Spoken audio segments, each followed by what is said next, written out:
అండి. ఏంటా స్పెషల్ అనుకుంటున్నారా? అదేనండి. ఏంటో చూసేయండి వీడియోలో. ఇక శ్రావణ శుక్రవారం ఫైనల్‌గా అయిపోవచ్చింది. మీరు ఎలా సెలబ్రేట్ చేసుకున్నారనేది నాకు కామెంట్స్‌లో చెప్పండి.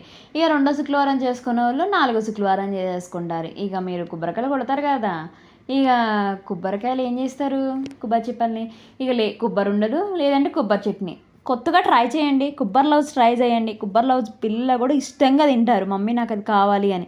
ఒకసారి ట్రై చేసి ఎలా ఉందో నాకు కామెంట్స్లో చెప్పేసేయండి. ఇక ప్రాసెస్ ఏంటో చూసేయండి. ఇక మీకైతే చిన్న టిప్ చెప్తానండి, వినేసేయండి. ఇక మనం కళాయిల్లో అయితే కూర వండుకుంటాం కదా, ఇక మన స్వీట్స్ చేసుకోవాలంటే ఘాటుగా అనిపిస్తుంది. అది పోవాలంటే ఏం లేదండి, వాటర్ని అయితే బాగా మరగపెట్టేసుకొని ఆ వాటర్ పారబోసేయండి. ఇక అంతేనండి, చిన్న సింపుల్. ఇక నెక్స్ట్ ఒక 1 టేబుల్ స్పూన్ నెయ్యి వేసేసుకొని కొబ్బరి వేసేసుకొని బాగా వేయించేసుకొని పక్కన పెట్టేసేయండి. ఇక అది అందరూ వేయించుకోరు, నేనైతే వేయించుకుంటున్నాను. ఇక నేను ఏం చేసుకొని పక్కన పెట్టుకున్నాను. ఒక కప్పు నేనైతే కొలుచుకున్నాను. కొబ్బరి అయితే కప్పు బాగుంది. నేను ఒక కప్పు షుగర్ వేసేసుకొని ఇక కొంచెం వాటర్ పోసేసుకొని బాగా మిక్స్ చేసేసాను. ఇదైతే ముదిరిపాకం రావాలండి, లేత పాకం కాదు. ఇంక ఇలా ఉన్నప్పుడు మనం ఇలాచి పౌడర్ వేసుకోవచ్చు, మీ ఇష్టం. వేసుకుంటే ఆప్షన్, అది వేసుకోవచ్చు వేసుకోకపోవచ్చు. ఇక నేనైతే కొబ్బరి పౌడర్ వేసేసుకున్నాను. వేసుకొని బాగా మిక్స్ చేశాను.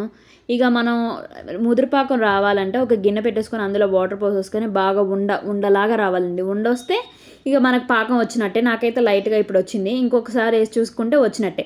మరీ హై ఫ్లేమ్లో పెట్టుకోవద్దండి, మీడియం ఫ్లేమ్లో పెట్టుకొని ట్రై చేయండి. కష్టం అనిపించదండి, చూస్తే కష్టం అనిపిస్తుంది, చేస్తే ఈజీ అనిపిస్తుంది. ఒకసారి ట్రై చేయండి, ఓపిక చేర్చుకొని. మీరే మళ్ళీ మళ్ళీ చేయాలనుకుంటారు. టేస్ట్ అయితే చాలా బాగుంటుంది. బట్ షుగర్ అని కొంచెం ఆలోచిస్తున్నారేమో, అప్పుడప్పుడు ఏం కాదండి, తినొచ్చు. ఎప్పుడు బెల్లం అంటే వాళ్ళకి కూడా నచ్చదు కదా పిల్లలకి. ఇక అందుకని ఒకసారి షుగర్తో కూడా ట్రై చేయండి. టేస్ట్ అయితే వేరే లెవెల్ ఉంటుంది. ఒకవేళ మీరు తక్కువ షుగర్, కొంచెం పంచదార తక్కువ తింటారంటే కొంచెం తగ్గించుకోండి కొలతకి. ఇక వేసేసుకొని ముద్రపాకం వచ్చేసింది, బాగా మిక్స్ చేసేసుకొని కొబ్బరి కూడా మనం 2 నిమిషాలు పాకంలో ఉడికించుకోవాలండి. ఉడికించుకుంటేనే టేస్ట్ అయితే బాగుంటుంది. ఇక ఉడికించేసుకొని నేనైతే ముందుగానే ప్లేట్కి నెయ్యి రాసేసుకొని పెట్టేసుకున్నాను. నేను ఏం మిస్టేక్ చేశానంటే, వేడిగా ఉన్నప్పుడు మనం షేప్స్ కట్ చేసుకోవాలి, మనకి ఏ షేప్ కావాలంటే ఆ షేపు. బట్ నేనేం మర్చిపోయాను. మీరైతే ముందుగానే కట్ చేసుకొని పక్కన పెట్టేసుకోండి. నేనైతే ఆరిపోయాక కట్ చేసేకల్లా నా షేప్ అవుట్ అయిపోయింది. అంతేనండి, టేస్ట్ అయితే బాగా వచ్చింది. మీరు కూడా ట్రై చేసి ఎలా ఉందో నాకు కామెంట్స్లో చెప్పేసేయండి. ఇంకేం కావాలి మీకు, ఇంకా ఏమైనా స్పెషల్స్ కావాలంటే నాకు కామెంట్స్లో చెప్పండి, నేను అయితే ట్రై చేసి పెడతాను. చూడండి షేప్స్. నచ్చిందా వీడియో? ఒక లైక్ చేయండి.